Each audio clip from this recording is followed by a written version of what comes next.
Welcome back, everyone, to Let's Play Shadows of the Damned. Last time, we had another big boss battle against George Reed, and this time we finished him off for good. Except it wasn't really us that finished him off, it was what appeared to be the Grim Reaper. But with that, Act 2 finished, and now we're continuing on into Act 3.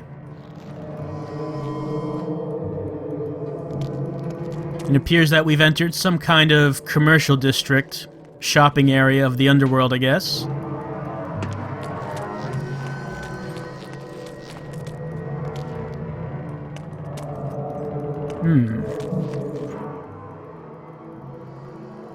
Is this the Grim Reaper? Don't tell me he works for Fleming too. He? The Sisters Grimm are female, G. There's more than one? They're Fleming's adopted daughters. He treats them special. The story goes, they were stunningly attractive maidens in their previous life who met with an unjust demise. Fleming, being a connoisseur of all things foxy and female, took pity and made them the only beings in all the underworld who can slay demons for good. Let them dole out the justice they never got, know what I mean? He should have thought long term. Beauty is only skin deep, and that bitch has no skin. Oh, that's pretty shallow, Garcia. I guess we shouldn't expect anything more from him, though.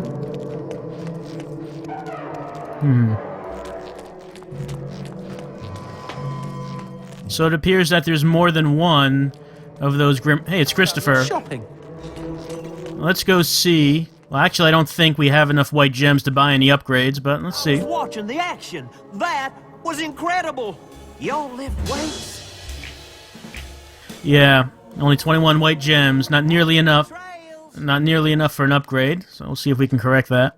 But yeah, it appears that there are actually 3 Grim Reapers. And I'm sure we'll be dealing with them. But what does that say? Summer and... something about the Olympics? Hola! Don't you touch her, you demon bitch! Shh! Have you got a death wish? What did I tell you? The Sisters Grimm can kill anybody, even demons. No one's safe from their scythes. Least of all loud people. Well, it appears... hold on. Let's just... yeah. Make this easy. More coming. Let's try out our new weapon, the Skull Cushioner. The Skull Cushioner, like the Mono Cushioner, is more effective close-up. It does a real good job of exploding demons.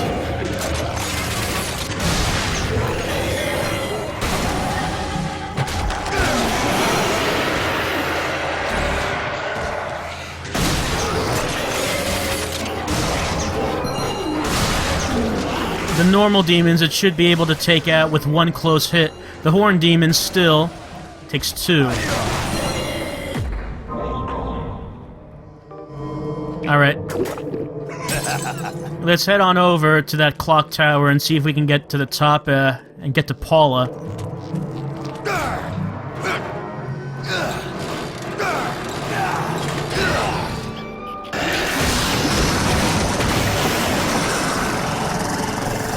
Welp. This appears to be that tower. Yeah, we can hear Paula in the background. Don't look down, G! And see the darkness rising up to kill us? I will try not to.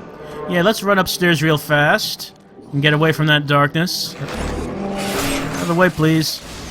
Gotta get up.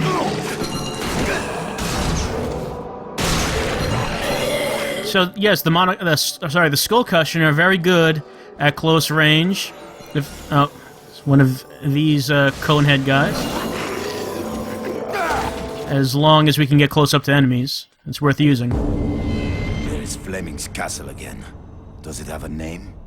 Well, officially he calls it Castle Gulzak Zabar Electora Heyre. But most of the locals just call it the Castle of Hassle. Because he hassles them all the time? Oh, because it's a hassle to get there. No, because it's a hassle to say the real fudging name. If I ever get my own castle, let me assure you... Shh. What's that? Alright, remember this fellow. This was the first mini-boss that we fought a while back. There is more than one of them in the game. But the way we the way we fight him has not changed. Light shot to stun, and then hit him in the big weak spot on the back. He has a couple zombies backing him up, but actually that hinders him more than helps, because they kind of get in his way. So we won't kill them until the big man is done.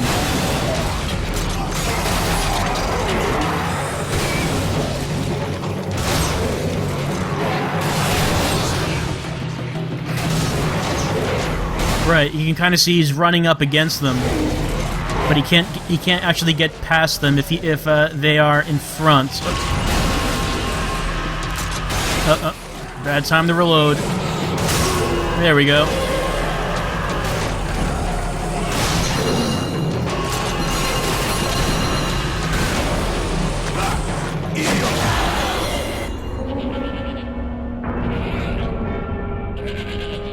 Alright, it looks like Paula is covered in darkness, so let's shoot that goat head and get some light up there.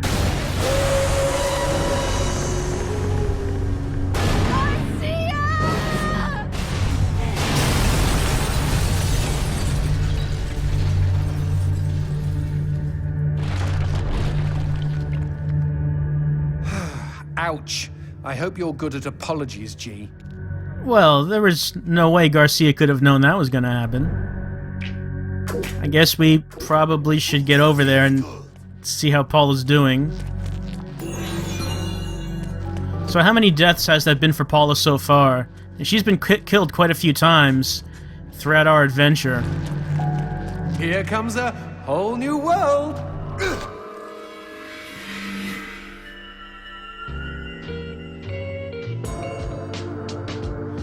And entering the next part of 3-1, we're going underground.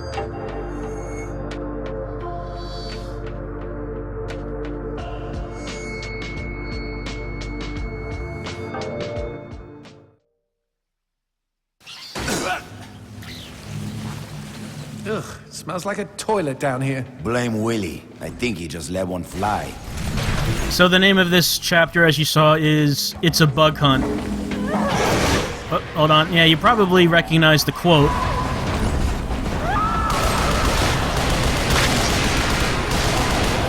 And this is... And pretty much the reason why it's called It's a Bug Hunt is because it takes place in these tight corridors with a lot of zombies running around. Fortunately, there's nothing that we can't handle. We've encountered all of these... I keep saying zombies, I should say demons. Really only the basic demon, I think, is something that you call a zombie.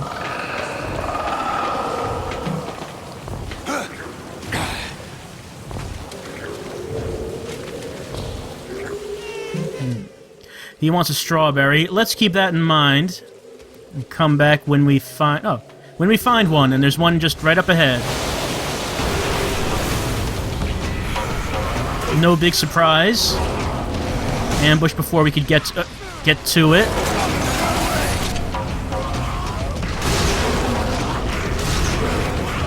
Prefer using the skull cushioner on these guys as opposed to the teether, just because they move around so fast. I think it does work better to get the one big hit on them than it is to use a machine gun.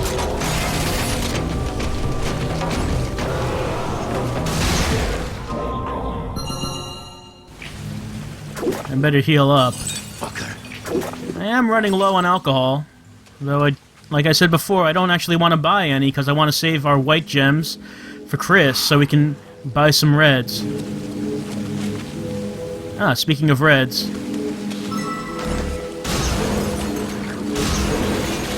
Okay, ammo up, and time for an upgrade. As before, Teether gets one notch stronger, and that's almost done.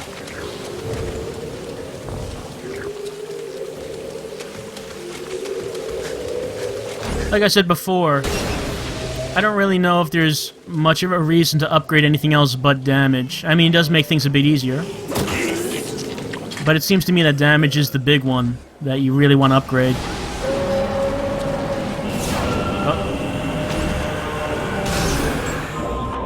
Oh. Okay, so we've seen these mechanics before. Shooting the dark core, starting to take damage.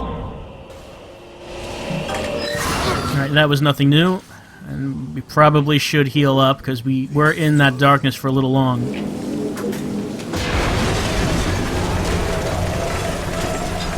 Alright, and we've encountered this guy before. In the graveyard. You remember how to take him out, right? Except this time we're in a smaller area than we were in the graveyard. Fortunately, there is a little room here that we can duck into to get out of the darkness. And then we can just get right back in.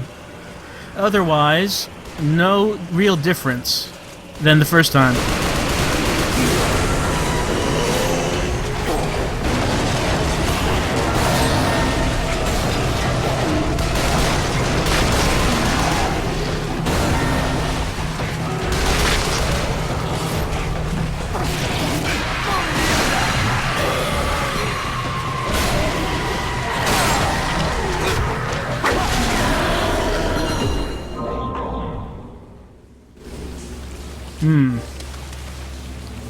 Let's get that ammo.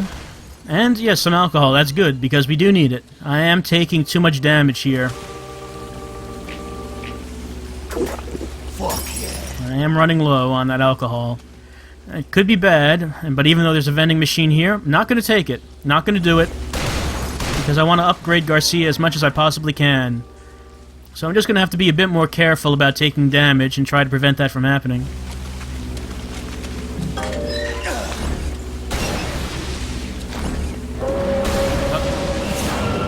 More darkness. So again, we're going to try to have to get out of this as fast as we can. There's the core.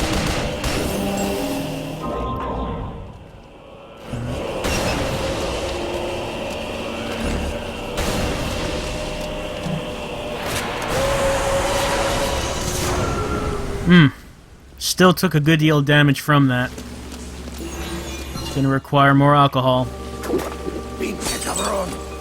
Only 2 bottles left, and that's a little to be concerned about, I think. But ignoring that, hey, look, it's our old friend, the sushi lamp.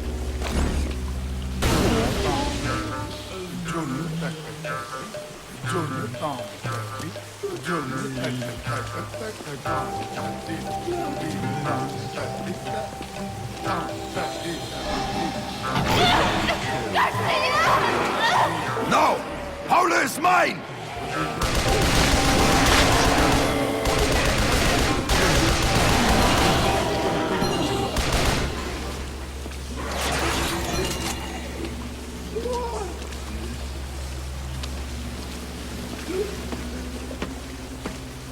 Oh, it looked like that third demon vanished.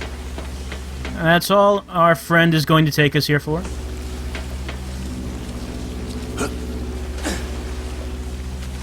Continuing on in these close quarters.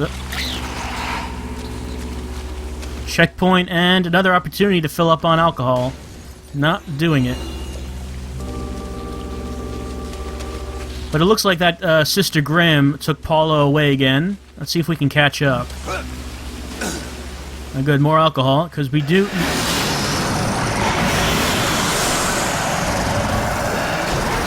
Okay, dropping into a large open area should be no surprise that it was a trap. And, hey, hold on. Okay, yes, we remember the thing that these guys... Oh, taking a good deal of damage. We remember the thing that these guys do is they're going to try to, yeah, shut off the goat lamp. Try to get them before they can do that. That's actually partially a good thing, though, because if they're doing that, then that means we know where they're going to be. We know that one of them is going to try to be climbing up that wall. Yep, see, there we go. They can't resist.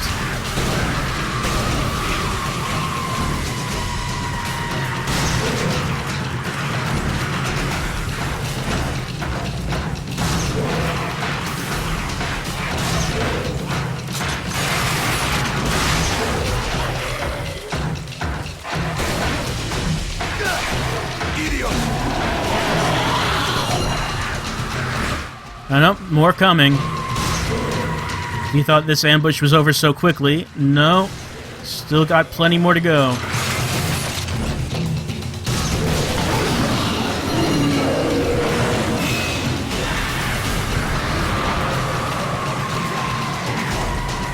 Oh. More demons. However, there is something new here. You may see a couple of those demons. They're wearing quite a bit of armor. They look like the masked demons we've already met, but they are wearing more metal. What we have to do with these guys is we have to try to knock their armor off using explosive attacks. Like, for example, there's that barrel right there. Oh. I don't think they were close enough. Fortunately, however, we do now have an explosive weapon, the Skull Cushioner. We can use that to do some damage.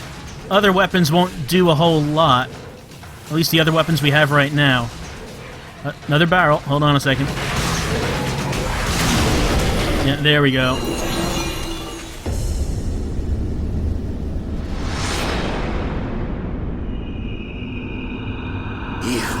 I thought something stank. Let's not make the sister mad, G. Get out of my way, unless you want to feel the cut of my scythe.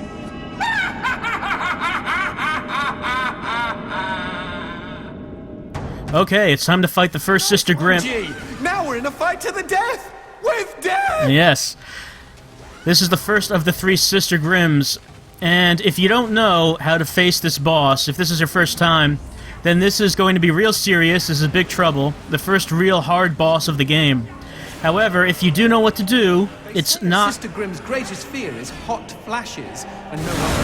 Look how menopause treated her. Alright, so you just saw basically how to deal with the sister. She is going to cause the darkness to come up, and you do not want to shoot the goat head to get rid of it. You may reflexively want to do that, but do not. Stay in the darkness and deliver a light shot. This will expose the weak spot. Like I said, before you figure out how to do this, this is a very difficult boss, very frustrating, because you don't really know what to do. Nothing you do seems to actually hurt her. And even though we're getting hurt by the darkness, keep at it until she comes to attack, and then our... Here we go.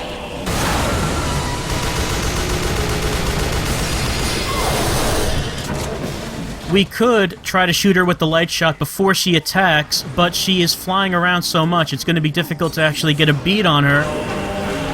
But when she does dive in to attack us, that is the best opportunity. There we go.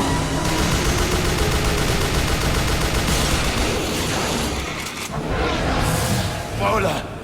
Angel! Why can't I stop them from killing you? And that boss fight is over and done with. And that was the first fight I was a little bit worried about, because I did have a lot of trouble my first time through.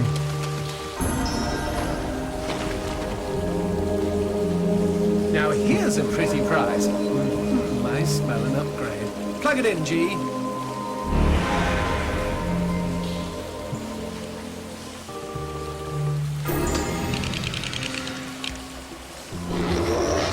Alright, our basic weapon, the boner, is now the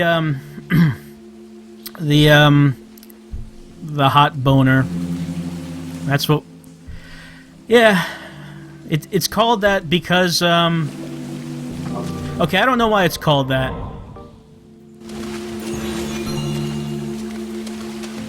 I like the music in this bit. It's kind of morose.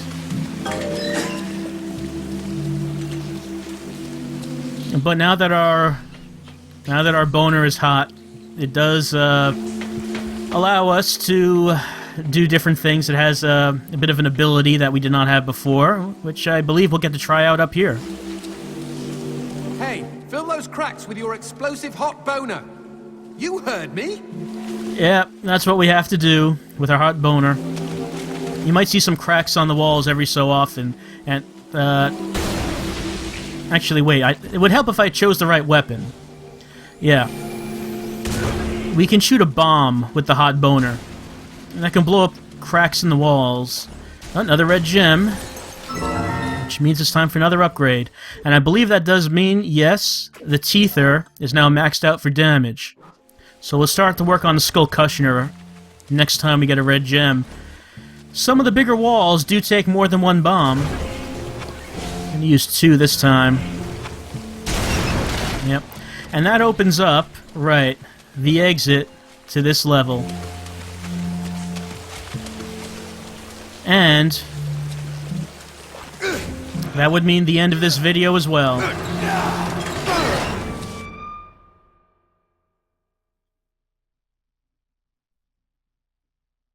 So, with the death of the first Sister Grimm, we end 3-1 and go on to 3-2, and we can see that we're actually exiting the city now. We're going off into the wilderness, and we'll start to see that next time.